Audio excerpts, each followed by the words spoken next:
prvi koncert na Trgu Evrope, na meji. Glavna beseda je kooperacija na tem koncertu, kooperacija med različnimi glasbeniki, v prvem delu komorna glasba. Vedno bom na odru, skoraj vedno bom na odru, tudi jaz prisoten, pa potem duo, trio, kvartet, kvintet, sekstet z različnimi glasbeniki, bodisi iz Italije, Slovenije in drugod. Pa v drugem delu se razširi še bolj zgodba in dodamo še orkester Slovenske filharmonije pod taktirko Giuseppea Mengolija in še 2 zbora, oziroma 3 zbore iz naše regije in bomo izvedli koralno fantazijo Beethovna, torej iz najmanjšega do največjega. Pa na drugem koncertu pa je klavirski recital, torej bom sam na odru in večer posvečen skoraj povsem slovanski glasbi, Chopinu, Rachmaninovu in še manjša skladba Arabeska Schumana.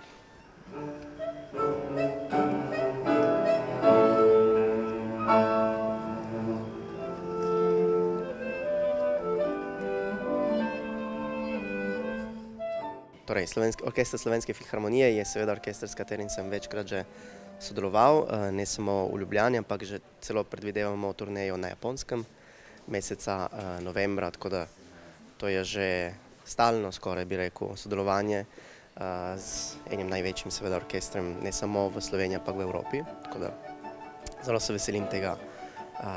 In potem pa, kar se tiče prvega dela, to so vsi ljudje, s katerim sem že večkrat sodeloval, predvsem ljudi, kateri sem spoznal v Berlinu, kjer že več let živim in prav s takimi glasbeniki sem si zamislil, da lahko storimo nekaj tako velikega. To je dogodek, ki se zgodi enkrat v življenju, Evropska prestolnica kulture in mislim, da cilj je bil seveda nekako izrabiti na najboljši način to priložnost in mislim, da ta koncert je eden od teh priložnosti. Bazilika je zelo intimen kraj in zelo panoramičen, ima zelo lep razgled na celo pokrajino in mislim, da to je edinstven kraj, kjer lahko izvedemo tak večer, solo večer klavirske glasbe. Pa Trg Evrope je seveda znan vsem in mislim, da to je najboljša rešitev za ta dogodek. Jaz mislim, res je toliko glasbe na tem koncertu, da skoraj vsakemu bo napisan na kožo, na srcu in v glavi, tako da mislim, da je lahko vsaki nekaj pridobi zase na tem dogodku. Izbor glasbenih del, to je res neko potovanje skozi stoletja, bi rekel.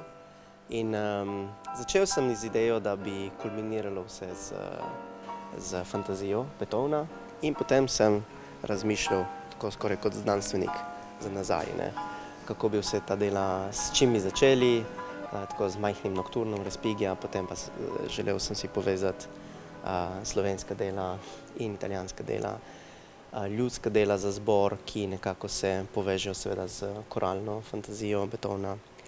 Tako da je malo iz različnih vidikov sem želel sestaviti ta program. Lahko bi dolgo razpravljali, kako so vse stvari povezane, ampak mislim, da to je dogodek, ki lahko človek samo doživi v živo. Mislim, da to je bil neverjetno leto za vse. Jaz sem bil kar precej prisoten, čeprav sem bil tudi po svetu zelo pogosto. Sem bil prisoten tudi lani, ko smo praznovali obletnico Slovenije v Evropski uniji, pa potem 8. februarja, ki je bilo tako mrzlo, ampak vseeno smo igrali. Ja, in zanimivo je, da začnem, zdaj bom imel tudi odmor po temu intenzivnemu mesecu v Gorici, festival pa te dogodke seveda. In po odmoru pa začnem spet v Sloveniji, v Portorožu, to bojo klavirski glasbeni dnevi, v katerih bom igral ne samo recital, ampak tudi bom imel nek simpozij, lekcijo o klavirski tehniki, nekaj zelo drugačnega, ampak zanimivega. Potem pa se nadaljuje ne samo po Evropi, ampak v Hongkongu prvič bom igral z orkestrom, pa tudi recital. In dolga turneja spet na Japonskem, v Tajvanu, v Elbphilharmoniji prvič bom igral, to je ta znana velika dvorana v Hamburgu z orkestrom in potem tudi v Cankarjevem domu decembra.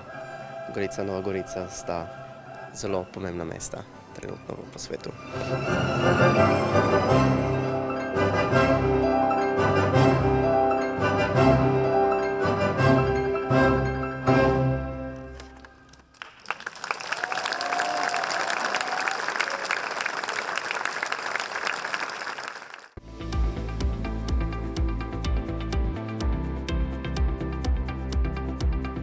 Dober večer, lepo pozdravljeni in dobrodošli na slovesni predpremieri celovečernega dokumentarnega filma Damjana Kozoleta Oho film. A ne gre le za predpremiero težko pričakovanega dokumenta. Gre tudi za srečanje protagonistov tega izjemnega umetniškega kolektiva praktično po 50 letih. Tudi med snemanjem filma niso nikoli bili čisto vsi skupaj. Dovolite mi samo dva čisto kratka konteksta, zakaj nam je ta projekcija nocoj tako strašno pomembna. Film Damjana Kozoleta je eden od tistih filmov, v katere v zadnjih nekaj letih Slovenski filmski center investiral, se pa tematsko dotikajo bodisi teme EPK-ja, bodisi naše regije. Damjan Oho po definiciji nagovarja oko in uho. Ti si se mi zdi temu s formalno odločitvijo, da nagovoriš naše oči z arhivskimi posnetki, da pa daš slišati sedanja pričevanja protagonistov. V bistvu zelo dosledno odločil za nek princip, ki si ga držal do samega konca, ko si nam v bistvu pokazal današnje, nocojšnje protagoniste. Če danes pogledam te junake zraven mene, skratka 54 let je od takrat minilo, kako vitalni so vsi, kako polni enih projektov so vsi še, se mi zdi, da seveda moram reči, da ima Marko prav, da ohojevski duh ne samo, da še vedno živi, ampak da je na nek način skoraj neuničljiv. Oziroma v filmu Biljana Tomić, srbska umetnostna zgodovinarka, celo postavi tezo, da svet šele zdaj prihaja v epoho, ki jo je odprl Oho. Meni se je od samega začetka zdelo, da si Oho zasluži nek drugačen film, da to ni ta klasičen televizijski pristop. Moj namen je bil, da naredimo film, v katerem bi se gledalec potopil v ohojevska 60. leta in da bi na nek način verjel, da je še zmeraj tam z njimi in da šele proti koncu filma potem izstopi nekako nazaj v realnost. Ob gledanju vsega tega gradiva se v bistvu ves čas sprašujemo, kako to, da je bilo vse posneto. Danes v dobi mobilnih telefonov, socialnih omrežij se nam zdi samoumevno, da vsem obstaja slika, ampak takrat v času Super osmice, Nagar, pa to verjetno ni bilo tako samoumevno. To je bila bolj stvar naključja. Oziroma, jaz sem nešolan snemalec. Jaz sem se mogel šele izuriti, kako bom lahko delal z 8mm kamero. Kdor v tem nekaj ve, kako je 8mm kamera nestabilna, težko jo je voditi, ima majhen okular, trese se. In jaz sem hodil na ta srečanja ohojevska pa na happeninge zato, da sem se učil snemati. A veste, jaz se nisem čutil sposobnega, da bi naredil eno kvalitetno filmsko dokumentacijo, kar je sicer škoda.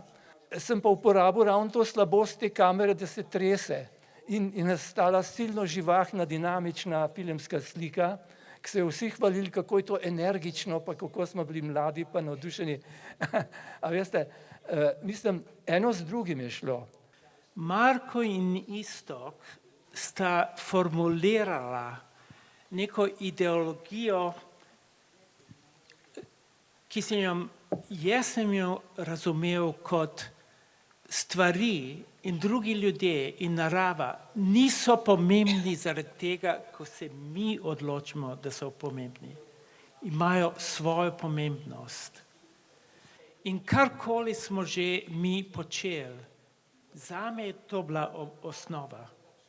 Moja umetnost je bila, kot da bi potoval skozi nek teren, neko geografijo.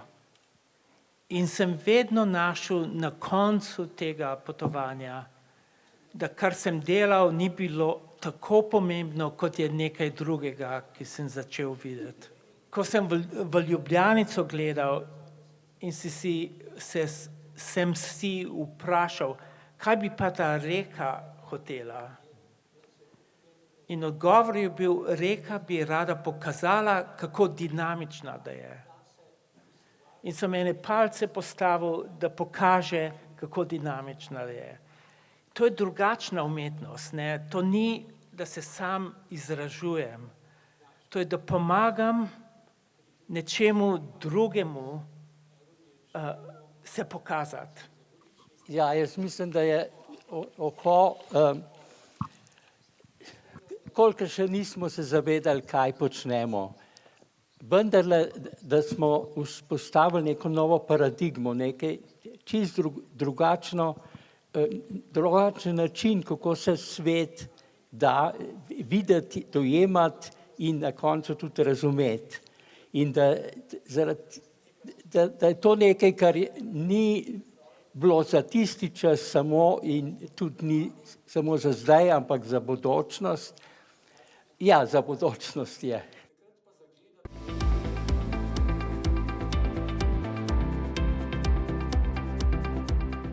Mednarodno umetniško rezidenco, ki jo letos pač prijemamo že 4. leto, ima pa v svojem smislu sporočilnost v tem, da umetnost približamo domačinom in da domačini postajajo čuvari lepega. In na nek način nam je v veselje, da vsako leto pridejo sem akademsko izobraženi kiparji. Od Urugvaja do Ukrajine, od Južne Amerike, Belgije, Španije, Grčije, Italije, in seveda Slovenije. Medtem ko smo prejšnja leta razmišljali, kako narava vpliva na kiparje, kaj jim narava da tako malo v tem rodenovskem smislu, in ko smo se spraševali potem, kako so učitelji vplivali na kiparje, smo letos si zastavili vprašanje, kako pa oni, ta skupnost in to, kar bojo pustili v vasi, vpliva na vas, na naravo in sploh na skupnost, ki tam živi. Jaz mislim, da lokve, sedaj, ko imajo to formo vivo, so nekaj posebnega, imajo eno dodano vrednost, imajo eno refleksijo o sami sebi in tudi neko mogoče izobraževalno vrednost. Pa vendar, ko ustvarjajo na teritoriju, jih domačini nekako spremljajo, tako da cel teden ustvarjala. In domačini že dajo svoje signale, da bi kakšnega od kipov lahko imeli. In na ta način bo zdaj umeščenih že 21 kipov na območje Lokvi. Tako da nastaja na Lokvah prava forma viva.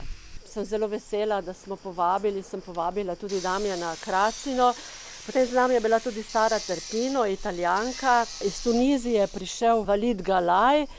Z nami je bil tudi nemški kipar Klaus Hunziker, ki je obdeloval kamen. Vsem smo dali na voljo kraški kamen. Z nami je bila tudi Selen Frozini, prihaja iz Toskane. Valerija Greco je bila mogoče bolj simbolna, bolj igriva. In Jorg Vandale, ki je bil selektor tujih kiparjev, se sprašuje, kje je danes mir. On vedno dela mir v vsaki svoji skulpturi. Če pogledamo mogoče slogovno in formalno, izhajajo pač v svojih kiparskih nagovorih iz biomorfnih, antropomorfnih, vegetativnih form. Vsi tisti nastavki, ki so se začeli po drugi svetovni vojni, ko so spet začeli iskati izgubljene stika z naravo in neko duhovno ravnotežje. In vedno se ukvarjamo z materiali, ki so seveda tu doma, to je les in kamen. In letos, ker smo pač v letu Evropske prestolnice kulture in ker smo pridobili projekt Glassroots preko Small Project Fund, malih projektov Interreg, smo vključili v zgodbo glažutarje. Zakaj? Zaradi tega, ker glažutarji so delovali na območju. In sicer od leta 1722 do približno 1830 so se glažute pomikali od Trebuše preko Lazne do tukaj pod Poldanovcem.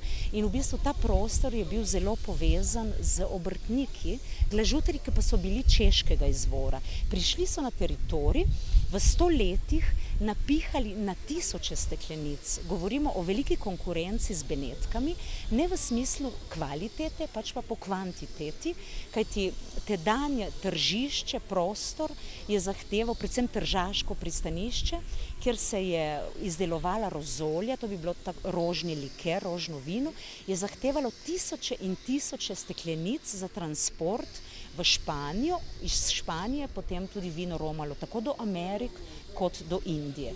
In tukaj je bila ena velika proizvodnja, 100-letna, ki se je pa seveda po 100 letih v bistvu pomakala na Kočevsko in za njo se je izgubila vsaka sled. To so vse stare tehnologije, ki so bile v našem gozdu izpred 300 let, bomo rekli za časa Marije Terezije, že poznane. In na nek način si prizadevamo, da bi bili čuvari te dediščine. Skupaj z ZRC SAZU-jem raziskujemo ta zgodovinski del in tudi, kjer smo povabili tudi številna društva, posameznike in pa tudi institucije, kot recimo Tolminski muzej in pa Muzej Provinciali di Gorizia, s katerimi smo tudi kot partnerji sodelujemo v projektu.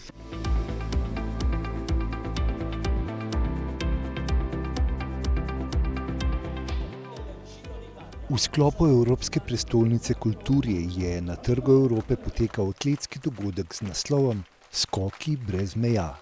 Na tekmi so nastopili vrhunski skakalci s palico, tudi dobitniki olimpijskih medalj. Tekmovanje, ki je uvrščeno v koledar Mednarodne atletske zveze, je potekalo na prav posebni lokaciji, Trgu Evrope, simbolu sodelovanja med Slovenijo in Italijo. Evo, res so to brezmejni skoki. Zakaj? Zaradi tega, ker je zaletišče skokov s palico postavljeno na italijanski strani, medtem ko bojo atleti prileteli na slovensko stran. Mislimo, da danes zaradi vremena ravno ne bo svetovnega rekorda, ampak bistveno je to, da se ljudje spoznajo s to atletsko disciplino in da bomo vsi skupaj zadovoljni odšli domov. Med tekmovalkami je bila tudi Slovenka Tina Šutej, ki je na koncu zasedla drugo mesto s preskočeno višino 4,60 m, zmagala pa je Italijanka Elisa Molinarolo. Tina, kako je bilo skakati na takem malce nenavadnem terenu?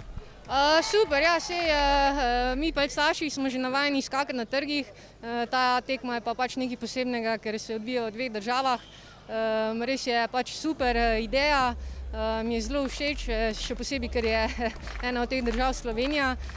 In ja, sem pač zelo lepa tekma, sem kar zadovoljna, ampak lahko bi bilo boljše. Tako da drugače pa super občutki. Pač moji skoki letos so mogoče malo slabši, vsaj v tej poletni sezoni, malo tehnično se mi je malo porušila zadeva in probam priti nazaj, zato tudi mogoče malo te jeze, ampak ne, drugače sem pa zelo zadovoljna, pač na takih tekmah je treba uživati in jaz sem danes res uživala. No, publika je naredila svoje, sem bila zelo vesela, da je prišlo toliko ljudi in res lepa podpora. Med tekmo v ženski in moški kategoriji je potekal tudi poseben dogodek, ki sta ga odprla župana občine Gorica in mestne občine Nova Gorica. Slavnostni podpis panatlonske listine o miru. Gre za simbolno dejanje, s katerim so predstavniki 3 držav z območja Alpe-Jadran najavili postavitev simbola miru na tromeji leta 2028. Ob tej priložnosti je koordinator dogodka Miran Milner, predsednik športnega društva Panatlon klub Primorska Slovenija, izrazil posebno zadovoljstvo in poudaril, da se bo Panatlon tudi v prihodnje zavzemal za lepše, bolj pošteno in vzgojno športno okolje.